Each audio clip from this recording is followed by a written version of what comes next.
Welcome back to another impactful episode of the PSTA podcast. I'm Craig King, your host, and I know you have missed us. Let's address the elephant in the room, Patrick. Let's do it. Our faithful listeners have not heard us probably in about 3 weeks. It's been a hot second. Yeah, it's been, and it's not because we don't love you, and Nope. it's not that at all. It's just because we've been busy, out of the office, things happening, but we're here now. That's right. Craig and I are finally in the same location on the same day, and that place is not the State House, which means we can record something. That's right. Before we jump into some legislative items, I do want to give a shout out to Kershaw County School District Teacher Forum that will be visiting the State House for the Legislative Hill Day on Wednesday. That's right. And it is supposed to rain, but that doesn't stop a Hill Day. Nope. Maybe wet socks on my part, but it does not stop the Hill Day. So we're looking forward to Kershaw joining us, which is one of our longest standing Hill Days. All right. Yeah. Let's go Kershaw. Yeah. So let's jump right into it, Patrick. Let's do it. Saw your 1 minute advocacy come in on Sunday morning and saw some things that I guess the first thing that caught my eye was the Educator Assistance Act. Yeah. So where are we right now with that? Yeah, I mean, since the last time we've done one of these, we've kind of got things that have happened, things that are about to happen, and things that we hope are going to happen. And the Educator Assistance Act falls in the things we hope are about to happen category. That bill passed the House unanimously last session in 2023, and it's been pending in the Senate. And to date, the Senate has not addressed really any House-passed education bills, except for a couple of bills that either the Senate have passed in the past. I was saying passed way too many times. Previously passed legislation like a competency-based education bill that Representative Collins has been advancing, or a Safe School Seizure Act bill that had a Senate companion bill. So they took up the House bill, but there was a Senate bill as well. So to date, they haven't been passing House legislation, but we are nearing the point where they will start taking up House legislation because we're nearing the crossover deadline in 2 weeks where a bill has to have made it from one chamber to the next. So we are hoping that the Senate is going to take up the Educator Assistance Act because it is that rarest of policies that can increase recruitment and retention in South Carolina, and it doesn't cost the state a dime. In fact, it would save the state money by reducing the amount of hours and human resources that have to go into the every 5 year recertification paperwork extravaganza that certified educators have to go through in this state. So we hope they take it up, but we need people to continue to ask their senators to do so because the window will be close and tight once the crossover deadline passes. Yeah, we have less than 2 months, probably less than a month and a half left in the session. 7 weeks. Who's 7 counting? weeks. Yeah, who's counting? And when I'm in front of teachers, Patrick, and I talk about 4280, the Educator Assistance Act, and I go through the multiple things that it would do for teachers, I literally see eyes light up. Mm-hmm. I see, I guess, images of appreciation. That's right. Because teachers, they want to be treated as professionals, and I think this piece of legislation will do leaps and bounds for that. Yeah, I mean, when I worked in Washington for a year for the U.S. Department of Education, and we talked to thousands of teachers across the country about retention and the factors that drive teachers out of the classroom, the top four were always compensation, lack of respect, lack of time, and lack of support. And you share that with policymakers, and they hear it, but oftentimes the question I get in response is, okay, lack of respect. How do we legislate that? Because you can't pass a law that says you will respect a teacher. The Educator Assistance Act is how you do it, by treating teachers like professionals. Professionals are informed of their salary before they sign a contract. Can you imagine an NBA player signing with a team and the team's like, don't worry, we'll tell you your salary in 2 months? Yeah. Respect means that if a major life event comes up, like your spouse gets deployed or you have to move back to your hometown to care for an ailing family member, that you can give your employer 2 weeks notice and leave without your employer taking away your livelihood. That's right. Not how it is for teachers in South Carolina. So you want to know how to legislate respect. This bill's how you do it, and it costs $0. Yep. This is a pathway toward retention. Yeah, let's do it. Teachers, all the mechanisms you need to contact your elected officials are in that 1 minute advocacy or in your legislative update that went out on Friday. So the last time our listeners heard our voice, we were in the process of the budget. I think Ways and Means were the committee. They were about to debate and go through their process. But now the House has finished their work temporarily on the budget. We know it's going to come back to them at some point. But talk about where we are now with the budget, the state budget, teacher salaries, and everything that is encompassed in that. Yeah. So Educator Assistance Act, what we hope happens. What is going to happen is the Senate is going to take up the budget. That's guaranteed. It's going to happen. The week of April the 8th, the Senate Finance Committee will meet to debate and review and pass their version of the budget. Now, there is a legislative vehicle. It's H 5100 is the number of the bill. It's the General Appropriations Act. The Senate Finance Committee will work from that bill that has been passed to them by the House, but they are not beholden to adopt the bill as is, and they will amend it. It's guaranteed that the Senate will amend it because senators have priorities that may not be reflected in the House budget. In the K-12 space, there is a lot to celebrate in the House version of the budget. The House invested heavily in everything from instructional materials to school safety, and especially in educator salaries. And so what we had reported on a podcast in regards to what the Ways and Means Committee was considering is what the House adopted. It's a $230 million increase in the state aid to classroom line, which is what funds school districts. It's a $4 billion program that's the primary funding mechanism for public education in terms of state funds in South Carolina. And that increased funding is intended primarily to increase the statewide educator salary schedule. The highlights there being the maintenance of 5 salary lanes, as we've always had, and that's different than what the governor had proposed. Increasing starting minimum pay from $42,500 to $47,000. I've taught for 19 years. It's never gone up that much in a single year. That is historic to my knowledge. Don't quote me on this. This is off the top of my head, and I should have done my research before the podcast. But I think there's only 2 school districts this year that are paying a minimum starting pay of more than $47,000.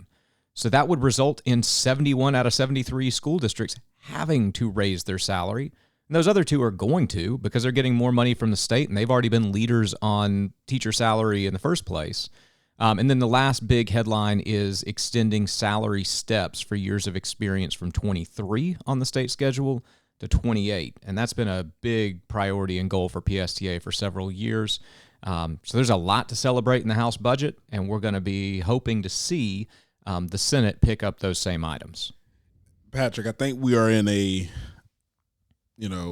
I'll be cautious not to say a magnetic shift in education funding, but I do feel that there is a lot of priority, specifically in South Carolina, that is going towards education. We are seeing policymakers putting the money where their mouth is, and so to speak. And so I think for teachers out there, one thing I want to share with you, I've been in different circles with teachers, and I think over time we have heard the saying, and which we still agree with, teachers are not paid enough. You won't get any argument from me or Patrick that that teachers should be paid way more than the proposal says.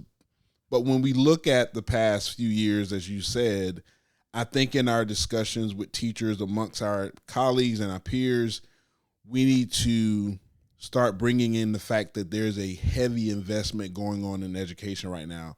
And, we have advocated for years saying, hey, teachers need more money, teachers need more access, they need better respect. We are actually seeing those things happening right in front of our eyes, and we need to acknowledge that. We need to remain engaged. We can't rest on our laurels and say, oh, the Ways and Means or House did this.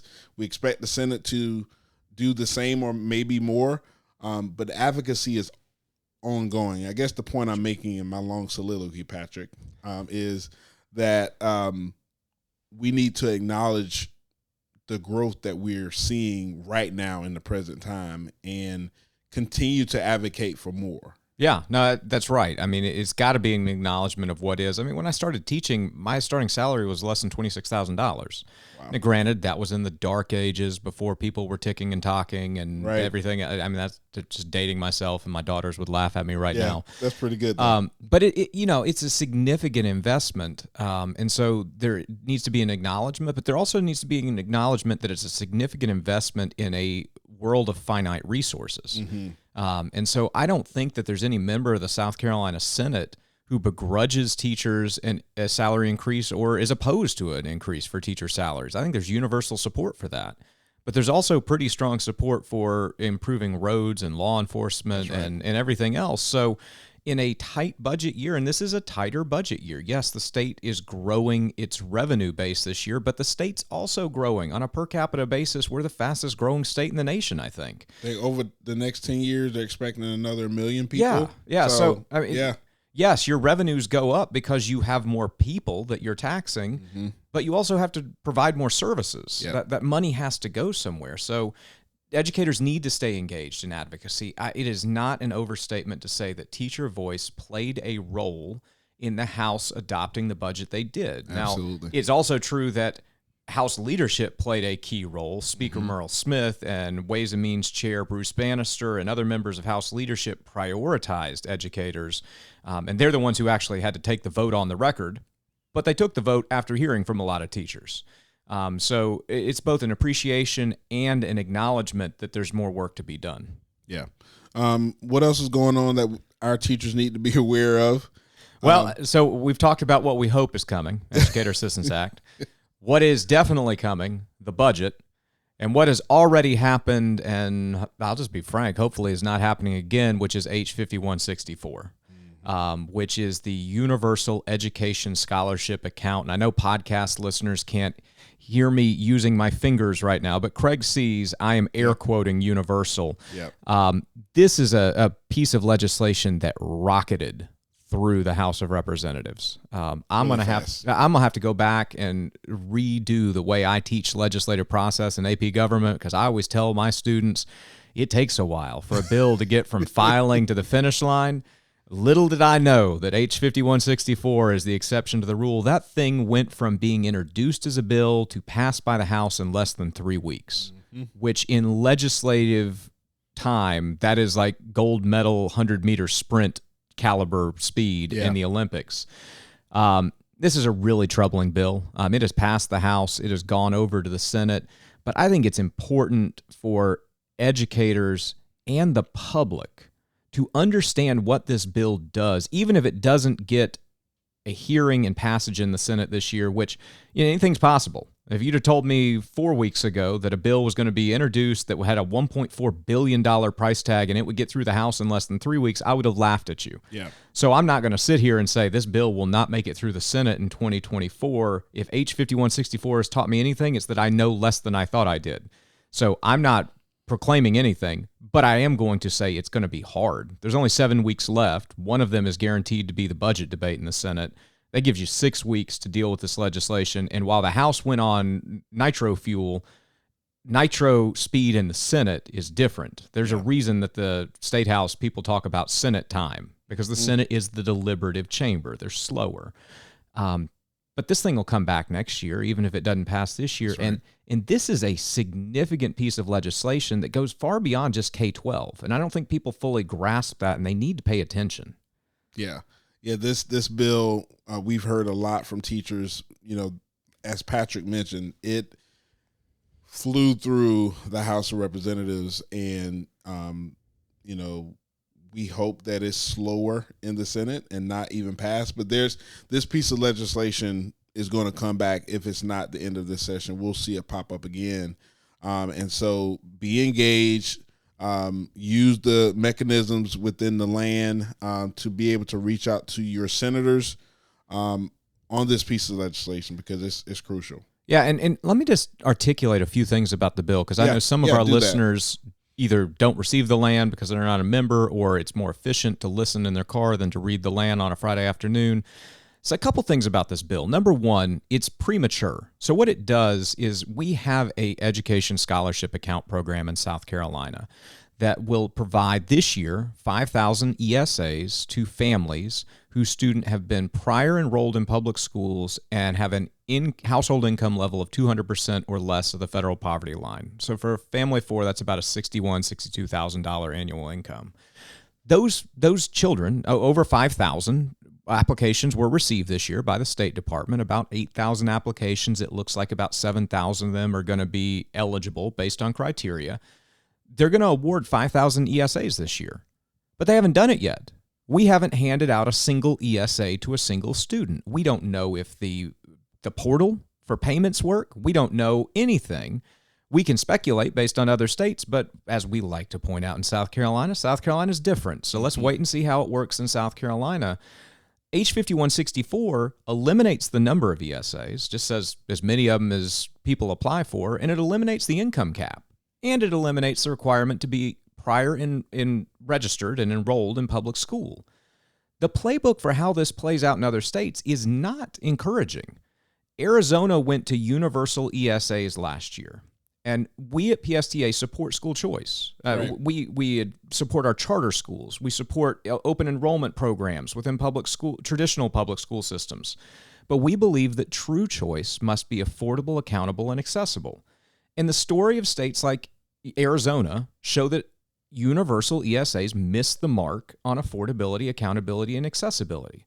On affordability, what happened in Arizona when they went universal, and there's studies out there, articles out there showing this, is that private school tuition spiked because now everybody had an ESA.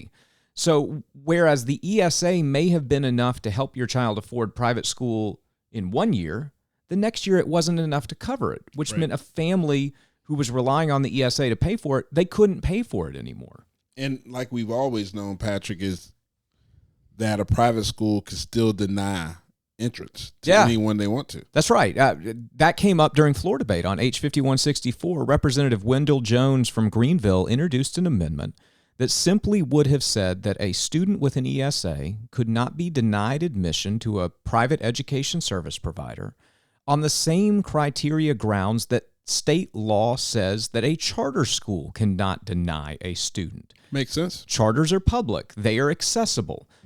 That amendment was defeated. And so that's why I air quote universal. You got universal access to an ESA, but you don't have universal access to the school choice or school setting of your choice because you can be denied admission because of disability status, because of academic aptitude, prior behavior record, all the things that public schools and charter schools cannot deny a student for. And correct me if I'm wrong, the bill that was passed less than 12 months ago would have required random audits. This does not, correct? That's right. On the accountability piece, the current law that we're operating under requires random audits of accounts on an annual basis just to make sure that there's not fraud or misuse going on. And again, this isn't a hypothetical. If we want to look to states like Arizona, because proponents of 5164 point to Arizona as the exemplar and shining model. Now, at newsflash, I'm on the National Assessment Governing Board that administers NAEP, the only national metric of student achievement. And I hate to bust people's bubbles, but South Carolina outperforms Arizona on most NAEP categories. So I don't know why we're chasing somebody who's behind us. Right. I coach track. I don't typically tell my runners, chase the person who's behind you. But we're doing that apparently. Well, in Arizona, when it comes to these audits and accessibility or accountability, 2 weeks ago, 3 members of the Arizona State Department of Education got indicted because they created fake student accounts in the system to pull money down. That's terrible. That's what an audit catches. Like that's the whole purpose of having an audit. So this bill on accountability, it doesn't require audits. It doesn't require data to be reported to parents. The existing law says that if a child goes to a private education service provider, that service provider must report to the parent how their child has done on national assessments as they relate to other students in South Carolina, like the percentile basis that educators are so familiar with. H5164 strikes that out. Like, I have no idea why we wouldn't want to report to parents how kids did on a test. And most troubling to me as a parent, put the educator thing to the side, H5164, and this is a problem with the ESA program at large. This isn't specific to 5164. The existing law says that a private education service provider must verify that their employees have completed a criminal background check, just like public schools have to do, charter schools have to do, and to be clear, private schools do this too. Mm-hmm. But here's the problem. The ESA program also allows ESAs to be used for payment of tutors or payment of individuals to transport your child from one school to the next, which actually I support that. I think transportation is essential to choice. Mm-hmm. But here's the devil in the details. And I know this because I went online to look at what does it take to become a tutor. Well, currently, what it takes to become a tutor is you have to put in your name, your phone number, your address, and upload a bachelor's degree. You do not have to upload a criminal background check. I run the nursery at my church. I have to do a criminal background check before someone works in the nursery. The only thing the ESA program requires of an individual, because remember, the law says employees must. Well, if I'm an individual tutor tutoring out of my home, I'm an employee of no one. I'm just me. So I have to sign a form that says I attest that I have completed a criminal background check. Now, I assume that most people are honest, but that's not good enough for me.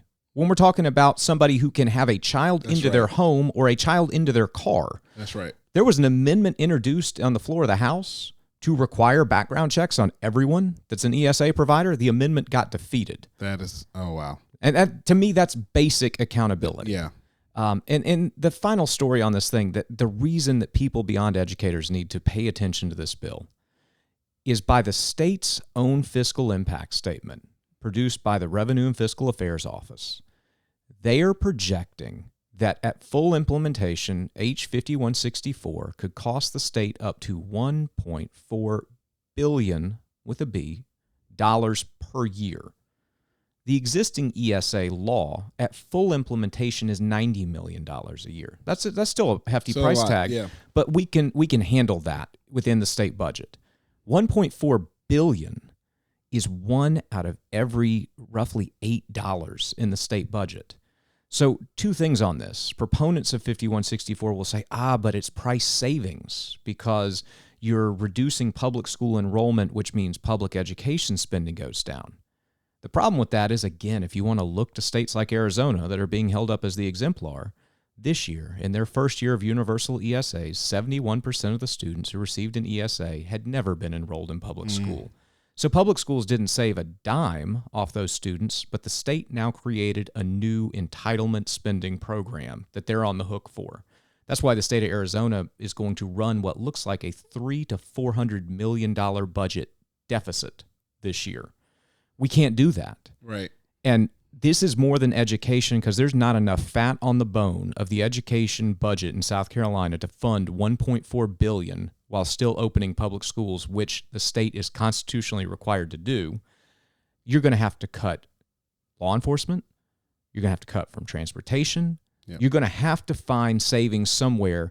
This is a fundamental question of public services in South Carolina and what we want to fund. And if what we want to fund is an ESA to every student, then that is a public policy choice. But people need to understand that the choice comes with trade-offs. Yeah. And we've got to decide which we prefer. Yeah. And as Patrick mentioned in previous episodes, when you are bringing in new spending, it has to be accounted for somewhere else. Like something has to suffer, air quotes again, for you to be able to fund that. And when you look at our budget, which is $13 billion, and for a program to be $1.4 billion, then you start thinking about some of the things we shared earlier in this episode with the number of people coming to South Carolina and the increase of services we're going to have to provide for that ever-growing population. So this is very concerning. And so listening to this alone, that description that Patrick gave alone should give you incentive to contact your senators and express some of the concerns that we've levied for you to this afternoon or in this podcast. So, Patrick, we went high, then we came down low, but it was informative for our members because it's important. One of our biggest things is communication, and we want to make sure that we're clear and concise in that communication, that is factual, that you can make better informed decisions, because we are in an election year.